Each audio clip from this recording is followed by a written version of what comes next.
Welcome one, welcome all. We are the fairest of them all. It is the NFC East Mixtape, the greatest podcast ever produced in the history of not just SB Nation, the world. You can listen to this podcast at Blog of the Boys, SB Nation's home for Dallas Cowboys content, Bleeding Green Nation, SB Nation's home for Philadelphia Eagles content, Hogs Haven, SB Nation's home for Washington Commanders content, and Big Blue View, SB Nation's home for New York Giants content. You can also watch us on the Blog of the Boys YouTube channel. You can also watch us on the Bleeding Green Nation YouTube channel. I am RJ Ochoa from Blog of the Boys. He is Brandon Lee Gowton, apparently from the Himalayas, at least the way he's dressed today.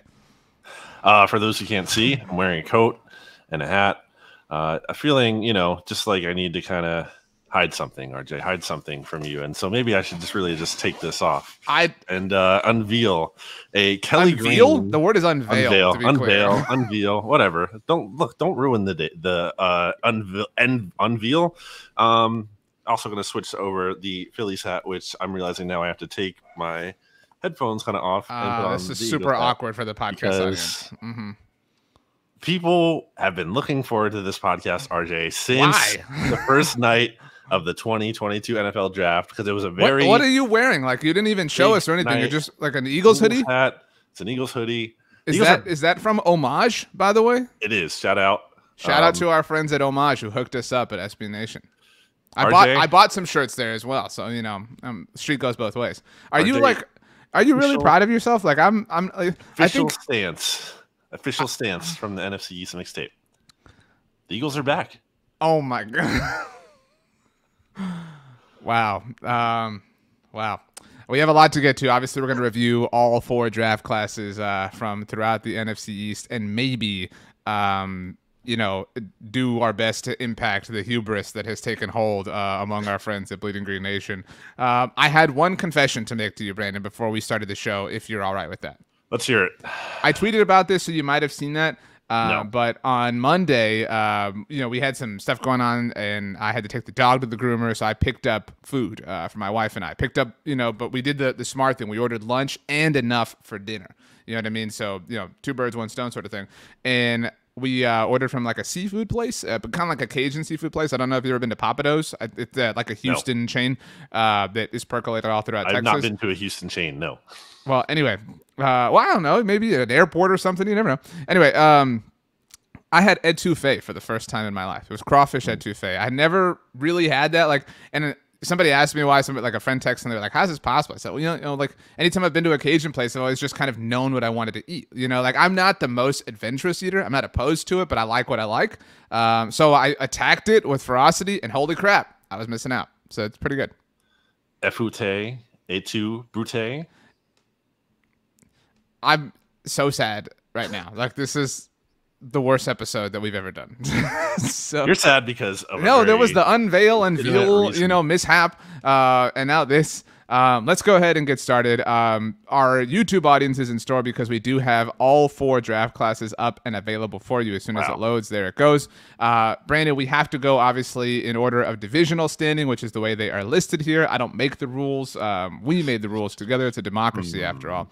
Should we, though? Because here's my... All right, I agree we usually have to do that, but I feel like it might make more sense in the context of the draft to talk about what chronologically happened.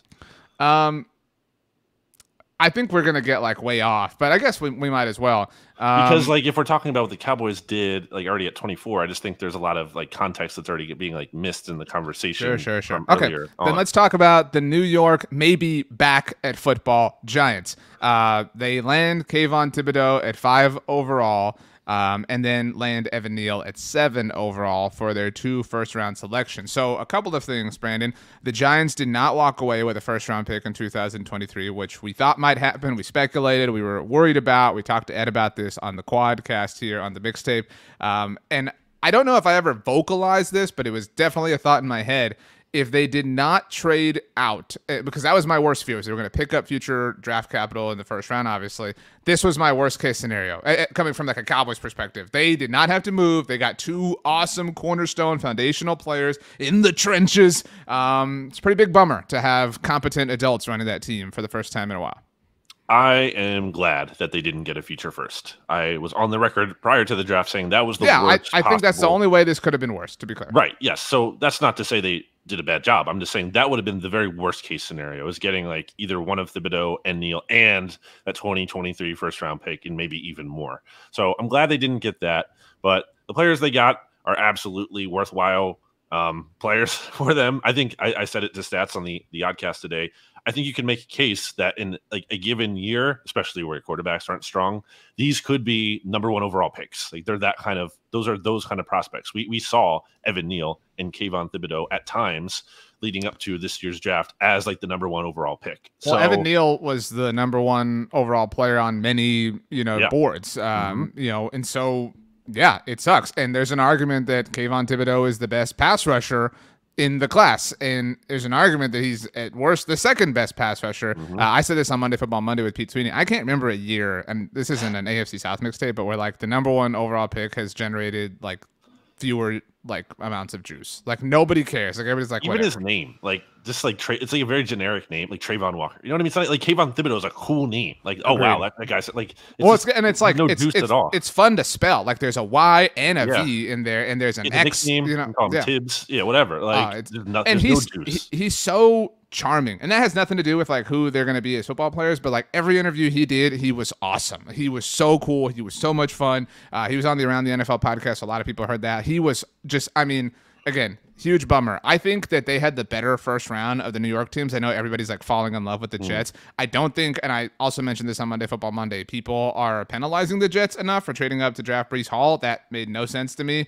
I mean, it makes some sense, but it didn't make a lot of sense to me. But overall, as we get the class back up here for the YouTube audience, I mean, it was kind of like a, fireworks at the beginning, and then maybe not a fizzling out, but a general kind of like chilling out for the Giants draft class. I loved the Joshua Uzudu pick. We took him a lot in like the 5th round, a lot of mocks that we did. Some guard tackle flexibility there. A lot of people agree that they reached on Wan'Dale Robinson. They did not move Kadarius Toney, which a lot of people thought would happen throughout the draft. But overall, this smells like a class that is the first step in a long line of improvement. And I don't think, I think this makes them better, but I don't know that I kind of joked that they would win the division. They're turning the corner, and that sucks to see. I do think there is some downside with Thibodeau. Like, I don't think we can just totally say all the red flags are total bunk and came out of nowhere. Like, there was enough out there to kind of make me wonder if there is a reason he kind of fell a little bit just because, and just beyond other teams kind of being dumb or whatever. So I'm kind of like, I think it has the potential to work out, but there's downside too. I don't think it's a no-brainer. Whereas Evan Neal to me is more of like just total upside. There isn't really a lot of downside there to me. So I would make that distinction. Although I think you have to acknowledge how the Giants worked it out was very smart in terms of they took Thibodeau there because they realized that like what the Panthers were going to do. Yeah, if they took the tackle first, they might lose out on him with a team potentially trading up to 6. And that might seem like common sense or obvious, but that's not something Dave Gettleman would probably do. Like, he would probably mess that up. So the fact that like they have a GM now, like you said, like adults in the room who can kind of at least get those things right is a big deal. I agree with you. I think Robinson, a lot of people just based on like consensus, big board and whatnot, thought he might have been a reach, but a lot of people like the player. So maybe even if the value isn't right, it's still kind of an intriguing player for them. I'll throw in Daniel Bellinger, someone I had mocked to the Eagles, a tight end from San Diego State. He was actually the 2nd most athletic tight end in terms of relative athletic score in this class. Didn't post big numbers in college receiving, but I think there's some untapped potential there. Giants haven't had a good tight end in a long time. Who was the last good one? I mean, Evan Ingram had flashes, but he's always hurt and inconsistency and drops. So I always forget who was the other tight end man. Jeremy Shockey wasn't actually good. Obviously. Kevin Boss wasn't actually good. They had fake good tight ends. Who am I thinking of? Larry O'Donnell. That's not the name. Larry Donnell is his name.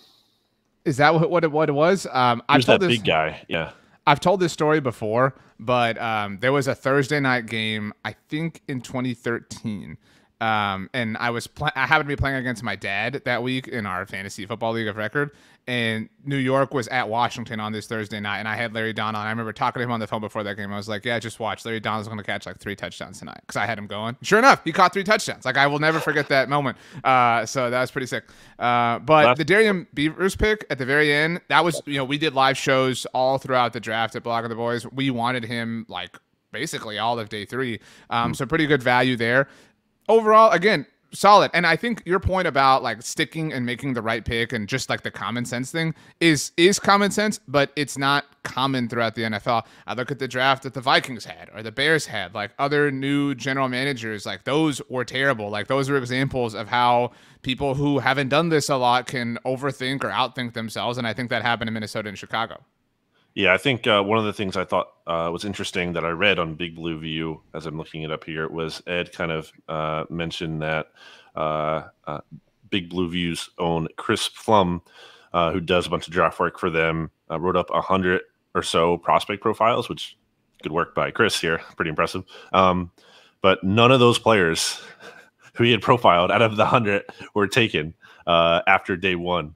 So the exact line he used was like, I'm wondering if Joe Shane and I looked at the same player pool. So, take that for what it's worth. But so I think it's all, I think the point there is it was really all about day 1 for the Giants, and getting those players at 5 and 7 is huge. For all the bad that Dave Gettleman did, his one and only ever trade down was an amazing trade down. Like everyone thought the Giants should have just taken Justin Fields. No way. Like the jury is very much out on him, and the value they got back in return is very good. He truly, like Black Widow in Avengers, like sacrificed himself. You know what I mean? Like for the good of humanity, which is Giants fans here. I will say we haven't mentioned. I guess we're kind of going in reverse order here. I guess we'll do the Commanders next, but we're going in draft order. But the day of the draft, the New York Giants declined, or rather said that they were not going to pick up, whatever, same thing, the 5th-year option on Daniel Jones. We kind of thought they would, just because it makes sense. And I hate the, public spin that's like, well, this is actually a good thing for Daniel Jones, because if he plays really well, then he's going to make a lot more money. Yeah, but it also says that they think he sucks. So I know what I've said about Kyler Murray before. That's definitely a factor. But I think it's very, very likely that the future quarterback of the New York Giants in 2023 and beyond is not Daniel Jones. Sure. And he gets a chance this year to show if he's got anything. Giants didn't draft a quarterback when they easily could have. They could have taken a shot on Malik Willis or Matt Corral or whoever else, and they didn't. So that's very much remains to be seen. And the Giants still have a lot of work to do. Again, it's not like, hey, they're a finished product. And I think it's insane that you think they're winning the NFC East this year, which I heard you kind of go against on another podcast. I felt like maybe the look ahead that you didn't. I got a little into the moment, on the podcast. Yeah, okay. It's obviously the Cowboys. I mean, to be clear. Okay, yeah, let's. Really. Let's spin to the Commanders, whose most recent NFC East titles really shouldn't count because they were years that Cowboys quarterbacks were hurt for the majority of the season. The Commanders traded back. I trusted, I'm going to be honest, I trusted that you had the list, the sequence of the pick and how it traveled from team to team to team to team. Because Washington traded back with New Orleans, and that was part of the Philly trade and the Eagles trade. The Colts trade. Do you happen to have that sequence? Well, so 15, where the Eagles we're supposed to pick in this draft, and their original highest pick was from Miami. Right. 16 was from which started off from San Francisco, correct? Originally. No, that was Miami's original pick because they gave that up. Gotcha. Right. Gotcha. Okay. Miami had the choice of really giving up their pick or the 49ers pick. So the pick started with Miami, became Phillies. Phillies. Right, in the Jalen Waddle trade from a year ago. So that's why the Eagles had that one. And they also had 16 prior to the Saints trade because they got that from the Colts in the Carson Wentz deal, which was obviously not even guaranteed to be a first at first. It was a conditional second that could turn into a first. It did, sure enough. Carson Wentz didn't even last beyond the season in Indy. We have some Carson takes to get off here relative to the draft class, but keep going. He was traded to Washington. And so was this pick at number 16 that was moved to the Saints, from the Eagles to the Saints. It was the Saints' first of their first 2 selections in this year's draft. The Saints wanted to move up to the number 11 spot, and just an insane trade. And I touched on that in the podcast with stats about how the Saints are some of the biggest losers of the draft, making this. Yeah, the whole process was not worth it. But listen to there's a whole breakdown on why that's so insane, especially. Okay, so to get us back on track, the pick transferred hands. I'm getting there. So. Okay. The Washington Commanders traded down from number 11, so 216. So the pick that the Eagles got for Carson Wentz was sent to the Saints, And then that pick was then sent to Washington, who Washington now has Carson Wentz as their quarterback. So, because you said that in a very confusing way. The pick that Washington ultimately used to select Jahan Dotson. Yes. Was the pick originally traded to the Eagles. Like moved around as many times as it did because it did not belong to Indianapolis because they gave it up for Carson Wentz. The pick that was traded for Carson Wentz. The Colts used this pick to trade for Carson Wentz, ended up being used by the team that now has Carson Wentz as their quarterback. That is amazing. Like, the theater of that is incredible. You love that stuff, but to me, I don't know. If I had been the Colts, I would have vomited in anger. Like, I would have been so upset that team got to execute that pick. You know what I mean? Like, it would have been frustrating to watch anybody pick there, let alone if it had been Philly, if it had been New Orleans after the trade, whatever. But the fact that it was the fact that Carson gets to benefit, in a literal sense, from that pick would have just filled me with rage if I had been, Chris Ballard. But if I was Chris Ballard, I would be devoid of the ability for accountability, so I maybe wouldn't feel that way. But anyway, let's just mess up and then do something else, and everyone would talk about how great the next thing was. And seriously, Chris Ballard could take 5 steps backwards and then 1 forward, and the whole NFL world would be like, it was a great step. Holy crap, he moved forward. Everybody throw bouquets of roses at Chris Ballard's feet. The whole Washington Commanders draft class. Again, the Jahan Dotson thing is fine. He was somebody actually in Daniel Jeremiah's final mock draft the night before the draft. He mocked Dotson to the Cowboys at what would have been 24 overall. But the receiver run obviously happened, and so Dotson goes to Washington. I like this. I mean, I do think this is smart. We've said this in the entire run-up, You've made this Carson bed, lie in it. You know what I mean? Lie in it, fluff up the pillows, get a comfy blanket, turn something on the TV and enjoy it. Jahan Dotson and Terry McLaurin, you could do a lot worse, obviously, as a wide receiver duo. Other than that, though, not a lot to really kind of write home about. Their whole class outside of that was a little bit suspect. I don't agree that Jahan Dotson was the best way they could have went about this. I'd rather just have Jameson Williams, honestly, at number 11. I don't think that I agree with. I'm talking about in a vacuum, but you're right. The trade down was not really worth it. If you're going to take Dotson, fine. It's with the trade down. It's a better way to do it. Yes, as opposed to just taking him at 11. But I just think J-Mo was the clear best receiver in this draft. And I think they should have went that direction. Also, maybe, I don't know, maybe the Lions didn't want to come up to 11, but if you don't like Jameson Williams, maybe try harder to get that package from the Lions. Mm-hmm. The Saints deal wasn't bad for Washington by any means, but I don't think that was the best move for them. I think they should have stayed at 11, take Jameson Williams. Again, this isn't just hindsight or me saying this is what I said in the quadcast. I said Jameson Williams would scare me the most if Washington got him. So they didn't. I think Dotson might be fine. I know a lot of Penn State people who like him, which obviously they're biased, but if you're a Penn State fan, by the way, and an Eagles fan, and obviously there's a lot of those, you've now got Jahan Dotson in Washington, Micah Parsons in Dallas, and Saquon in New York. It is a team. In Philly. What I mean, that's was one. I don't know if you know this. He backed up Saquon. So wow. This class is kind of underwhelming. It's one of the only things that made me feel a little bit better about Dallas's class. But the Sam Howell pick is the one that kind of generated a lot of other conversation. And it makes sense, right? And we talked about this on our live show. I mean, a year ago, people thought he would be the number 1 overall pick, right? I love that idea. I love in a vacuum, hey, this dude, a lot of people really believed in. Maybe there's something there. Maybe you trust your scouts and your personnel to develop him, etc. To be clear, I don't think that anyone should cater to Carson Wentz. But if anyone is incapable of handling even the slightest amount of pressure from that kind of direction, it's him. And so I think it's amazing that 2 different teams, really 3 different teams, and this is the one area where I'll kind of make up for Wentz. Again, his fragile ego is not a good thing that should be defended, but it has been known that it existed, and the Eagles drafted Jalen Hurts in spite of it. The Colts drafted Sam Bellinger, which isn't a big deal, but to Carson Wentz it is. And now the Commanders, everywhere he's been, they've drafted quarterbacks. The last 3 years. Yeah. I will say that he's probably thinking dude, I've made a huge public facade about how I don't like this. Quit doing it to me. It has more than 0% to do with him. Absolutely. Like, you can't say like it's just a coincidence. No, it has at some level something to do with Carson Wentz in terms of not believing in him 100% long term. Also, potential availability issues.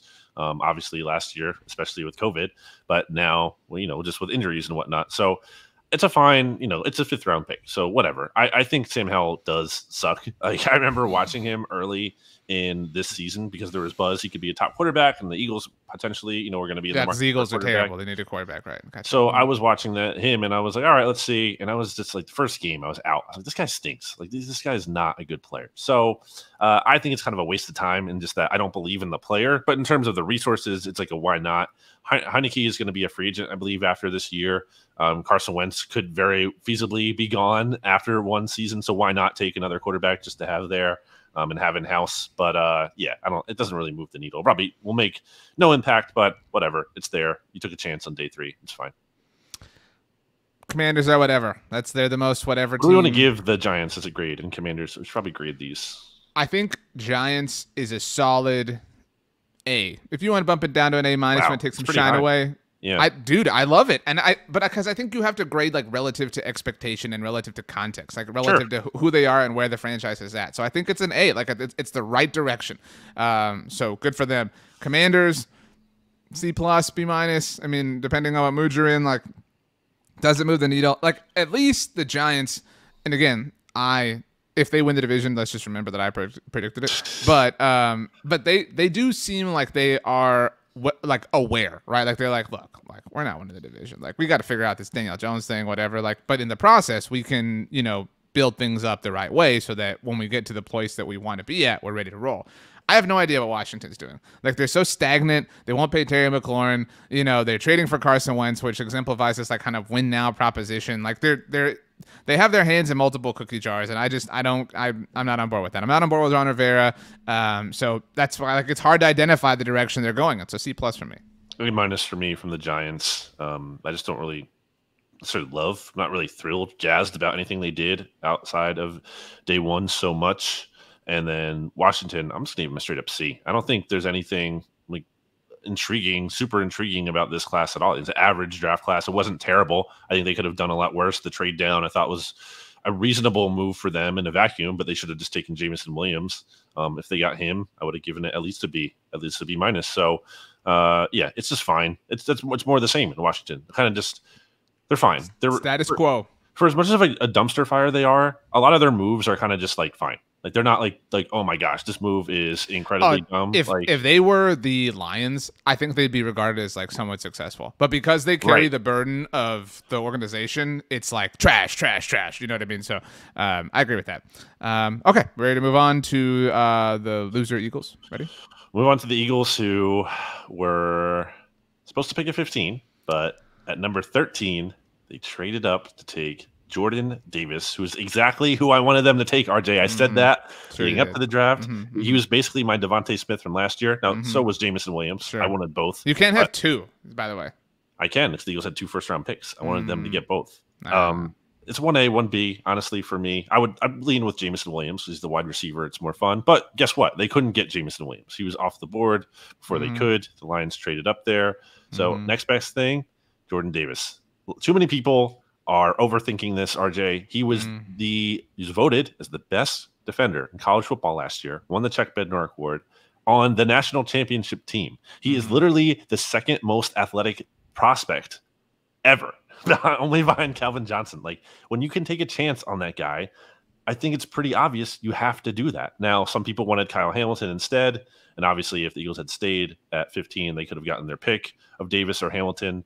Pretty sure Howie had good info that the Ravens wanted Davis. Some people are like, oh, the Eagles didn't even need to trade up because the Ravens wanted Hamilton. I mean, you can blame Howie for a lot of things. You cannot blame him for being like out of touch in terms of what's going on in the market. Like, he has a really good sense of what's going on and value. Now we're loving Howie. Is an amazing. I mean, he had a good draft. Even last year when I was more critical of him, a lot of people were mad about how the Eagles traded down from 6 because they're like, what if Jamar Chase or Kyle Pitts are there? And I thought that was a fair criticism at the time. But sure enough, I think it was clear that Howie realized that the Bengals were going to take Chase and the Falcons were going to take Pitts, and neither of those players were going to be on the board. So he totally read the room correctly, and I think he did it again here. They got Jordan Davis. I know he wasn't a big time sack producer at Georgia, but like who was? Like Trayvon Walker wasn't. Devontae Wyatt wasn't. That's not how their system works. They're a two-gapping system. They're not trying to just send their defensive linemen flying up the field at the quarterback to rack up sacks. That's not the style of defense that they play. So I think you put him in Philly. I think he's going to be able to be allowed to attack more. I think he's going to get you to 3rd and long and then allow your pass rushers to really tee off with how dominant he's going to be on the interior. And even if he doesn't work out, I mean, like, even if he doesn't maximize his potential, I think he's a high floor, high ceiling kind of prospect. I don't know how he could be bad with the tools in his body and at least his ability to stop the run. I think there's value in that. So I'm really excited about Jordan Davis.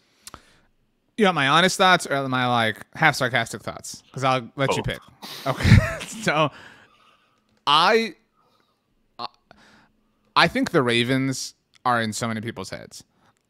Because I think there's so many people who are convinced, and I'm not saying it's impossible, but like the Ravens are taking it, the Ravens. And I know we all, like I said, like that would be the most Ravens pick of all time, like to just sit there and have Jordan Davis fall to them. And of course, like they sat there and literally everybody else fell to them because that's just the way the Ravens work. But I will say on the surface, and like if you go back and you watch or listen to our coverage of the draft, we all were lavishing the Eagles like credit, because I agree, like there's a lot of credit that's due. But I also okay, what is the like, you know, the thing in the Death Star, like the one tiny little Achilles heel that can be exposed here? It's that I think that the Eagles maybe are, and maybe they don't care, but they're like forfeiting potential value with things. Like you traded up to draft a player who cannot play on 3rd downs. That's not true. But okay, but like in a general sense, like in a philosophical sense, is not going to be the same level of usage to you on 3rd down. But that's fine, right? Like you feel like you can maximize his contribution level like elsewhere in different parts of the game. Okay, like I can get on board that you think that, and it's certainly very possible. Again, I'm not saying it's impossible or stupid, but that's a true data point to consider. We obviously haven't mentioned the trade for A.J. Brown. On the one hand, I really do legitimately acknowledge that Howie and the Eagles have said, you know what? We kind of stink at this. We cannot draft wide receivers. Let's look at the history of Nelson Aguilar and J.J. Arcega-Whiteside and Jalen Reagor, who I can't believe is still on the Eagles roster today, by the way, and Devontae Smith, who is the worst of all of them. All right, we are not good at drafting these guys, so let's just like get one that's already good, right? Like let's stop. Let's take the question and the mystery out of this. Let's just pay for a proven commodity. I respect that. On the other hand, I mean, again, I don't like feel you should die on the hill of like, well, I want, because I think Stephen Jones does this a lot. Stephen Jones is like, well, we got to have that 1st round pick because we got to have that 5th-year option. Like we have to have that, and it's important, and it's a definitely an important part of building your team and the finances of a team, et cetera, et cetera. But you completely forfeit that in trading away that pick for A.J. Brown, and you pay him right away. And I understand the hit from that comes later a little bit, but that's, you know, it's a little bit aggressive, but hang on as I land this plane. I think this is where the Eagles have needed to get back to. Like in my mind, I always associate the Eagles, like when I think about the times where I've been like fearful of the Eagles from a Cowboys perspective, it's when they're willing to like send the house. You know what I mean? It's when they're willing to be aggressive. And I do think that we saw that sort of idea and disposition here. I think the Nakobe Dean pick is an example of being aggressive in its own way. So I feel like it's measured, but it's also aggressive in a way that the Eagles haven't been. Like I feel like the Eagles were really conservative for a while with their draft. This is a dumb way to put it, but this is like a la the Carson Wentz trade. This is, we like these guys. We're going to go up. We're going to get them. We believe in our scouting system, and we know it's going to work. And when they've operated that way, it has generally worked out for them. I think it's about making bets too. You know, there's never necessarily sure things in the draft. Obviously, there's varying degrees of that. But with Jordan Davis, again, it's just like, this is such a rare kind of player. It's not just in any draft. So, like, I think at the end of the day, you kind of feel good about making this bet on this kind of player. And then with A.J. Brown, like, I think it's overthinking it to think, like, the contract isn't worth it. I mean, this is like one of the best receivers in the NFL, at least in terms of an efficiency standpoint. RJ, this guy is a guy who ranks. I know Michael Kiss loves him, and like in yards per route run last year, 2nd in yards per route run in 2020 when he was a Pro Bowler, and then 13th as a rookie in 2019. Like, this guy has been extremely efficient. The volume numbers aren't there with some of those other top receivers, Guess why? He's playing in an offense that runs the ball a ton because they have Wow. Derrick Henry. Well, thank God he's coming to the Philadelphia Eagles then. No, I agree. That is a problem. I think the Eagles want to pass the ball more, but sure. But that's not him. That's not reflective of his talent as much as just the situation. And I agree. That is certainly something to monitor at least this year. But guess what? A.J. Brown is 24 right now. So he's going to be here for a long time. Is A.J. Brown not the best receiver in the NFC East? I think there's a strong argument that he is. I mean, it's difficult. Like we talked about that too, like in our coverage. Like, I mean, who's his heaviest competition? Terry McLaurin, maybe CD Lamb. Like if you're generous, you know what I mean? I think CD has potential to take over that mantle, but he hasn't done it yet. And so, which again, like pisses me off that the Cowboys traded away Amari Cooper. I have two final thoughts on this. Well, before we get to Nakobe Dean, the first is, when you mentioned the Titans and the run game, obviously Derrick Henry, I think there are times in years where you kind of are sort of forever linked to a different team when it comes to the draft. And I think about the Cowboys in 2016. They took Zeke in the first round and they took Jalen Smith in the second round. And people have forever said that they could have taken Jalen Ramsey and Miles Jack instead of those two picks. Or, and this is involving another team, they could have taken Jalen Ramsey, and then if you really want a running back, could have taken Derrick Henry. And again, that like I wouldn't even say that's hindsight. Like Derrick Henry was the reigning Heisman Trophy winner. Like he was awesome, whatever. I think that the Eagles like kind of foil here is the Ravens. Like again, I'm not saying the Ravens draft is exactly what the Eagles draft would have been if not for everything that happened, but I do think that you kind of are like there's a wonder back and forth between Baltimore and Philly for a few years based off of these players. I think if Kyle Hamilton develops into a superstar, you're a little bit bummed, but then I think you probably feel like, well, the Eagles were never going to do that. That's how I would feel if I was a Cowboys fan. Like they were never going to draft a safety that high in the first round, whatever. Literally never taken a first round safety in the franchise history. The other thing that I was going to add before we get to the Nakobe Dean pick, now I'm really being BLG about this, but so there's a lot of chatter, and I'm not saying this is like the reason, but like, well, you know, Jalen Hurts and A.J. Brown worked out together, and Jalen told him, I'm going to talk to the Eagles to get them to trade for you. Even if that's like 10% of the reason, right? Mm-hmm. Like, and I'm willing to concede that it's possible that Jalen suggested it, and the Eagles said, you know, we hadn't thought about that. Let's think about that. And then they like fell in love with the idea. I'm not in love with the idea of doing anything that your franchise quarterback wants that you are not like married to. You know what I mean? Franchise quarterback, quote unquote. Yeah. Yeah. Like if you're married to Jalen Hurts, y'all live together, you have a dog and a kid, by all means, like merge the bank accounts, like go all the way in. But this is like, you can't be half in, half out, and then like make a big move like trading for A.J. Brown, which obviously in a vacuum makes sense too. But so like that, like, if we think about the long-term future here, okay, part of the reason that A.J. Brown is super excited to be in Philadelphia is because his boy, Jalen Hurts, is the quarterback. You yourself, rightfully, don't think that Jalen Hurts is the future quarterback of this team. How's A.J. Brown going to feel when they give him the boot next year?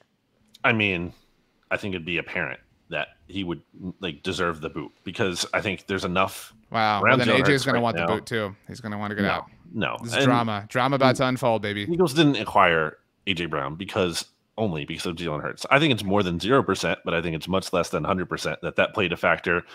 And again, he's only 24. So that's the thing. Like I think with some of these other receivers that were out there who are like, 28, 27, like, and you're signing them to these big money deals, that's just you're not necessarily getting them in their prime, or at least when the quarterback might be, ready to go and be in full form. So I think there's a good chance A.J. Brown outlasts Jalen Hurts here. And I'm pretty sure he'd be understanding of that. Again, if the Eagles are at a point where they can't beat good teams like they did last year, they're doing nothing in the playoffs. A.J. Brown, RJ, did say he is not a regular season player. He wants to win, and he wants to win it all. The most notable players to leave the AFC for the NFC this offseason have been Carson Wentz and A.J. Brown. So, people who hate on the NFC South East. Specifically? Or you said the AFC. You said the AFC. You're talking about just the South? No. The AFC as a whole. Like, what other star has left the AFC in general for the NFC? Tyreek. Well, no. Okay. I don't know. That's what I'm saying. The biggest names are Carson Wentz and A.J. Brown. And they both wound up in the NFC East. So all these people who are like, oh, I call it the NFC least because it's full of bad teams. Well, you watch out. All right. People are coming to play in this mighty division. Last thing before we grade the Eagles, the Nakobe Dean thing. Now, this is for real the last time that I'm going to be BLG. So here we go. I like food. Yeah. That is such a good impression. Pizza. Sandwiches, I just say hoagies. That's just what I do. I just say Sixers. the word. Food. Everyone's really confused that I'm talking twice at the same time right now. So being BLG, the Nakobe Dean thing has enormous potential. And I have not combed the comment section at Bleeding Green Nation because I don't want to venture into that toxic sludge. But I would imagine that there are people who are like, we just got the best linebacker in the draft. Like, we got him in the 3rd round, blah, blah, whatever. Very possible. But, and while I understand, like, all these people's, like, caping is, well, Nakobe Dean says that it's a lie, whatever is out there about him. Okay, cool. So, like, we either believe this, and I'm not saying that it's like, it's not true, that maybe Nakobe Dean's just on the wrong end of some coincidences that has happened before.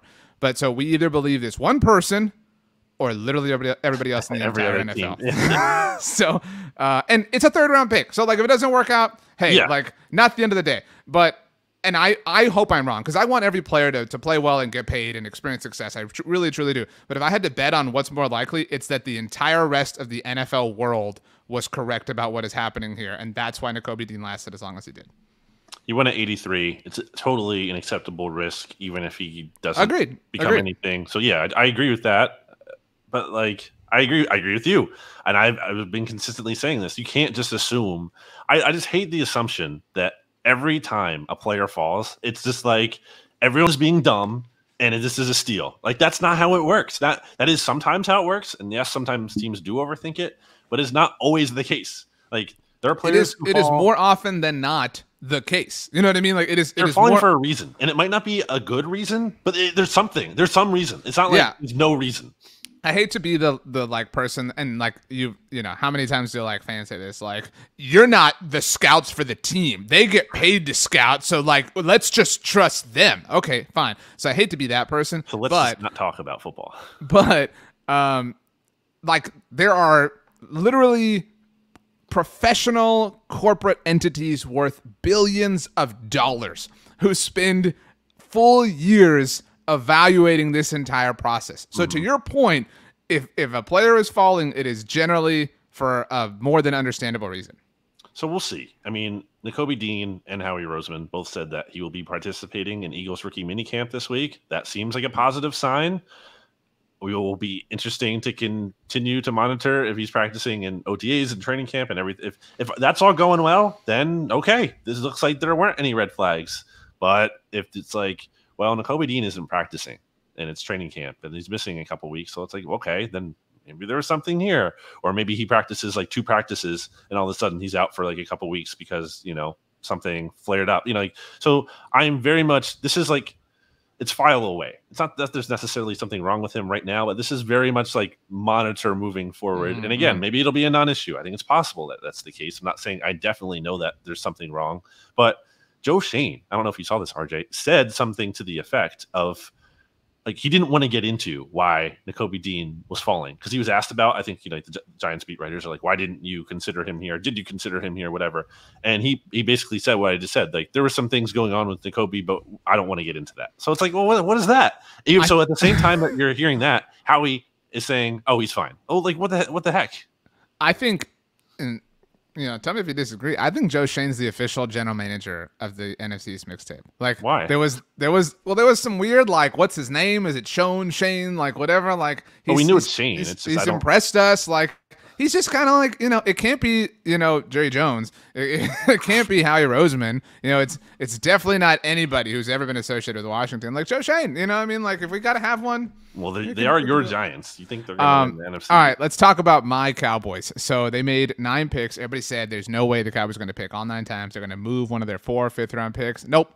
Cowboys did not trade up. The Cowboys have not traded up in 2 drafts. In fact, the last time they did, it was with the Philadelphia Eagles for Tyler Biadasz. They took a different Tyler who also plays offensive line in the first round at 24 overall, Tyler Smith, out of the mighty program that is Tulsa. I don't know if you saw my tweets about this, Brandon, but you will see that the Cowboys' second-round pick is noted as D. Williams. Sam Williams joined our draft day coverage on Saturday, and we interviewed him. His obviously excitement to join the Cowboys, and he actually specifically told us that he wants Cowboys fans to refer to him as D. Williams. His middle name is DeGarrick, and it's spelled DeGarrick. So he said he's gone by D, like among family and friends, like his whole life. So he wants to go by defensive end. That was also a joke, obviously. I don't like that. It's very confusing. Like I'm looking at the screen right now, and if you think it's confusing now, when he joined the show that day, it was the same platform that we used to put this show together, and so you've got like your name down there. He spelled it there DEE. So the only reason I know that it's spelled this way is I asked him. I said, so like people are gonna tweet at you and stuff, like how do you want it spelled? And I assumed it was the D-double-E, and he said, no, it's D-E, because it's from DeCarrick. So it was he spelled his own name wrong. Very, very confusing situation. Jalen Tolbert is, I think, most Cowboys fans' favorite pick to end day 2. It was a lot of fun. Jake Ferguson, tight end out of Wisconsin. Charlie Kohler was somebody who we wanted. Literally went the pick right before to the Baltimore Ravens. Matt, well, let's go, I like that pick for the Cowboys. Athletic prospect. Maybe you're going to take some time to develop, but super freak of a human. Jerome Bland, interesting corner prospect. But kind again, of a boring pick, if we're being honest. There we go. Nice job by BLG. Damon Clark is the Cowboys version of Nakobe Dean. Had the spinal fusion surgery. A lot of people anticipate it'll be a bit of a redshirt year for him. Of course, the Cowboys are saying he could definitely play in 2022 because that's what all NFL teams say right now. But I do like the long game there because, and this is something that we unpacked, but if Damon Clark is able to be a legitimate NFL player, but that can't happen until 2023, okay, great. Well, Leighton Vander Esch is on a 1-year deal. So I think the Cowboys have kind of covered their bases for the future. We'll see if it works out, but they at least have a plan. All told, I think they, relative to consensus boards, and this is something I've said a lot, reached on their first 2 picks. Again, the 3rd pick was awesome. It never made sense that the receivers were really going to fall to them in the first round. But, Brandon, a lot of people have given the Cowboys credit for addressing their needs at guard, at defensive end, and at wide receiver. Never mind the fact that these needs were literally all created by the team this offseason. The Cowboys drafted 3 players whose name begins with J and 4 players who begin with D. So that's my. They also drafted Tyler Smith to play along their offensive line. They already have Tyron Smith. They already have Tyler Biadasz, and they also have Terrence Steele, whose initials are the same. So is Tyler Smith's jersey going to say TY. Smith? Because it can't, because Tyron Smith. Yeah. A lot of people think that he's going to be TYL and Tyron will just be, that's kind of gross, honestly. TYL. That doesn't. I don't love that look. Tull Smith. I think it was a reach. I think it was clearly a reach. It doesn't mean he can't be a good player, and he's one of the youngest players in the draft, if I'm not mistaken. He's only like 20 years old, I believe. That whole thing about how they had to like break his legs to like reconstruct him and everything, like that's interesting. Like maybe I will say this, he has said all of the right things. Like, I mean, this, like not every prospect comes in and is someone who you can like gravitate to from a personality standpoint. He is awesome and he's super young. I literally just turned 21 last month. And so there's a lot of potential. Like I really think a lot to work with, but that doesn't, kind of jive with their whole like, hey, you're in a spot where you can win now sort of thing. I also think it's a little overrated how like there's talk like he can replace Tyron Smith. It seems like a lot of people really think he'd be better off at guard in the NFL. So, and honestly, well, that's where he's going to play to start, obviously. Right. But the pick here should have been another Tyler, and it should have been Tyler. Oh, dude. Well, they didn't. I mean, so I don't know if you saw this. I don't know if you saw this. We had an article go out at blogontheboys.com that noted that the Eagles actually drafted more of the Cowboys 30 visits than the Cowboys did. See that. And so, but somebody who was not among the Cowboys 30 visits was Tyler Linderbaum, the center who went to the Ravens. I mean, I just think they're like Biadasz isn't any good, man. Like he's like he's fine. Like I do think you can win with him, but he's not definitely a strength of the team. You're not winning because of him. And I mean, not to say like you win because of your center, but the point is he's not a strength. He's fine. He's just a guy, probably. But like you could have had someone who I think offers a lot more than that. And I think what the Cowboys did here is kind of be like, okay, we don't need to upgrade at center because he's fine enough, but we do need to upgrade at guard. And I think that's kind of how you make mistakes in the draft, because if you're taking the best player available, or at least something closer to that, I think that's how you end up with Linderbaum instead. And I don't think the Cowboys did that. I would have been, honestly, genuinely, I would have been much more annoyed if the Cowboys took Linderbaum than they took Tyler Smith. Yeah, I mean, I agree. It was, there was a lot of chatter coming around that this was going to be the pick even as early as Wednesday. A lot of people were kind of freaking out. A lot of Cowboys people like, oh, no, please, please, please. And sure enough, it wound up being that. It's objectively a reach. And that, like, I think, and you run into this too, like people hear that and they're like, well, quit hating. And like the most frustrating thing, and I've said this a lot, but is people, I've gotten this same comment in just packaged in different wording several times in the last week. I remember people being mad about the Travis Frederick pick too, and look how that worked out. Yeah, cool. That's true. Like, it's almost as if you could find an example to prove every case in NFL history. So it's a difficult draft to understand, especially because the Cowboys put all of their eggs into this. Like, and that's what I meant about like applauding the aggressiveness of the Eagles. Like that to me, that's why like I still kind of don't understand the like aggression from the Eagles. Like obviously the division's winnable for them, but like if you're the Cowboys and you made these moves that like showed like, okay, we knew that like we were going to go all in the draft and we were going to come away with like some awesome players, then fine. I would have sat here and said, okay, you know what, you did it and good for you. And I was wrong and I'll eat this crow. But like the draft lends to the idea that they're like kind of, slow rolling this and playing for the future. So a popular thing to say is I bet Sean Payton likes Tyler Smith a lot. I'll give the Eagles an A- for their draft. Me too. And I'll give the Cowboys I've given them a B- every time I've done a grade. Just because I do think they're talented players, but I do think that they were some sort of reaches. I'm going to show you this on our screen so our YouTube audience can see it. This graphic has been tweeted around by a lot of Cowboys fans who are like convinced that the Cowboys are smarter than the rest of the NFL. It's going to cover our faces right now, Brandon. It's just the graphic that says RJ loves the Eagles. I don't know why he would put that up on the screen right now. Can you please read it, BLG? Because the YouTube audience knows that you're lying. It's a graphic of Sam Williams and Aiden Hutchinson. D. Williams. Well, I mean, the graphic says Sam Williams, so I'm reading what the graphic said. You asked me to read what it said, so I did.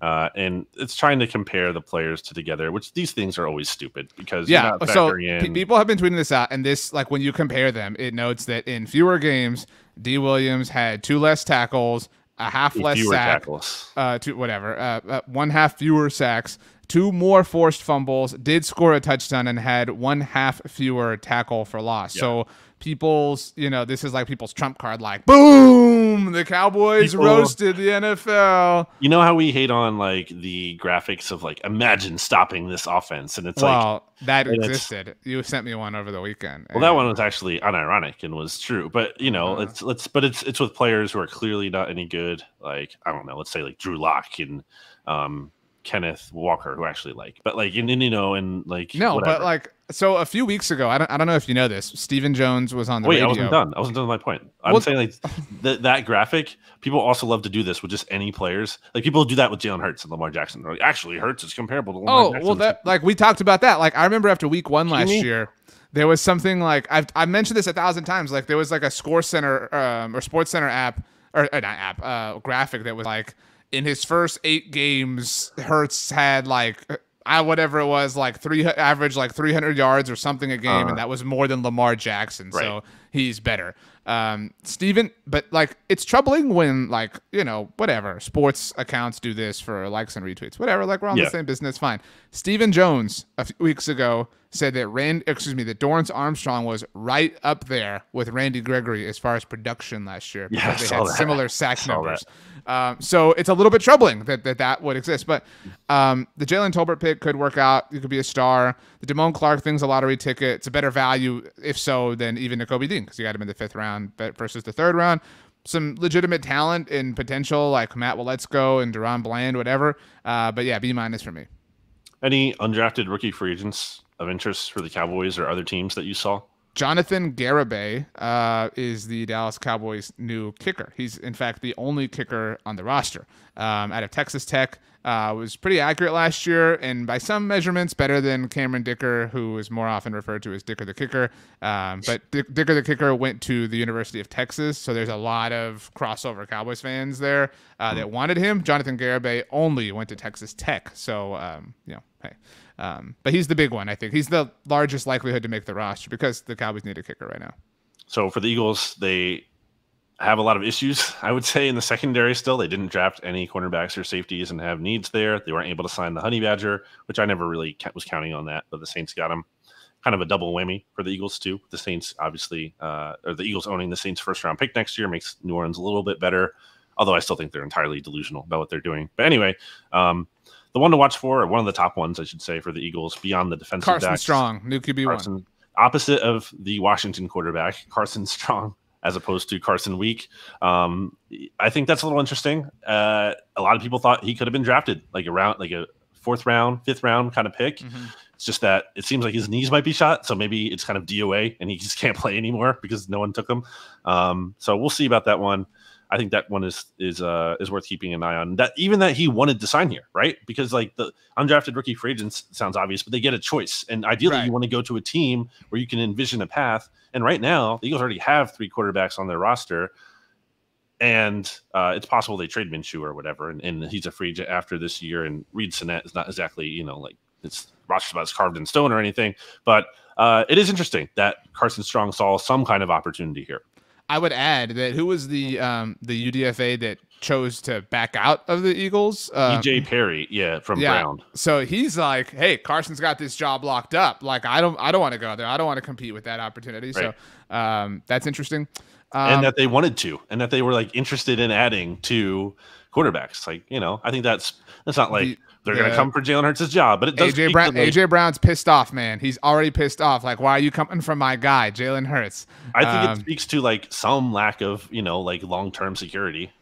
Bold prediction, not so bold. AJ Brown is going to join Nick Caserio in wearing like Jalen Hurts t-shirts. That will happen at some point this offseason. Why is Caserio wearing Jalen Hurts t-shirts? He wore one last year. Remember, he wore like a Hurts t-shirt. Caserio, the Texans GM. Oh my gosh, what am I saying? Yeah, I was like, that's why I was like, I have no idea where you're going with this. I forgot my man's name, Nick Sirianni. Okay. Nick Sirianni, like AJ Brown and Nick Sirianni are going to be wearing t-shirts. Maybe, Nick Caserio, like, have you seen like he wears a lot of vests? That's like his thing. Like anytime he's wearing like it's not like a button-up vest. It's like an athletic vest, like a zip-up, like a golf vest or something. So I think those are all Ohio area kind of guys. Like I think they might have went to the same college. All guys named Nick too. So Also both Italian. I don't know. I can't speak to that. But anyway, okay. Fantastic edition of the NFC East Mixtape. Wow. Brandon, do you have anything else left to say? Eagles are going to win the NFC East this year. I disagree because the Giants are. Anyway, Brandon, don't believe that. The last words, however many you want, belong to you. Pizza, food. I like food, pizza. Yeah. I mean, that was a good impersonation once again. Not as good as your Russell Wilson impersonation, but Brandon, it's just I know I've been hearing that you like food, man, and we all like food. I mean, it's like like when I'm training, I gotta eat. And I get starving because I'm burning. And what do you eat, Russ? 800, what do you like to calories. eat these days? Well, I have a world-class gourmet chef, and so I'm on a strict. It's sometimes it's carbohydrates, sometimes it's not. Yeah, but what if you're out and you need to get something from somewhere? Like a sandwich. Well, my body's a temple, and I got to be very, very, very careful with what I put into it. So you never get Subway then. Even though you were at the Super Bowl promoting that and signing sandwiches with an edible. Brandon, I'm not at liberty to speak to my contractual agreements with anybody, but if I'm out and about, if I could find a nice piece of salmon, that's because again, I'm all about energy, and when you put positive energy into your body, you can release positive energy into the world, and that's what I'm here to do. That's my mission. You gave a shout out to Iowa, I believe, on the end of Monday, Football Monday. The state of Iowa. Just the state of Iowa. Let's give out a shout out to another state. Let's pick one here. It can't be where either of us live. I think that would not be fun. I think we should pick a random state. You wanna look or give a shout out to a state within the United States. This state is the official state of the NFC Mixtape, at least today. For today only. Oh, I like this. It's a rotational sort of thing. Like it's like an honor to be the state. I think the first one should be a state that neither of us have been to. Wyoming. I've never been there, but so that's one consideration. I've never. I want to pick somewhere where we hopefully have listeners, but like not too many, because then they'll feel really special for being from there. I don't think Wyoming's going to work. I think that's unlikely. We might have none there because more cheap people, I think. This is the NFC East Mixtape, and you went west. I mean, so that's fine. How about Maine? Like hanging up there in the top corner. I don't think Maine gets enough credit. Like they got to hold it down. You know what I mean? Like, they're protecting from intrusion up there. You like lobsters? I love lobsters. Okay, then you like Maine. All right, BLG, the last words, say something beautiful about the official state of the NFC East Mixtape, Maine. There's really nice fog up there from what I've heard of. The fog rolls in. It's scenic. It's beautiful. Check out the SB Nation NFL show. Rate, review, subscribe. Tell a friend about that and tell a friend about this podcast you listen to here. Everyone was looking forward to this episode, RJ. I hope it delivered. I hope you're really coming to grips with how the Eagles are going to win the division this year. So it's a great time for all. The Eagles almost drafted me in 2012. Thank God they did because, go Hawks and Broncos country. That's right.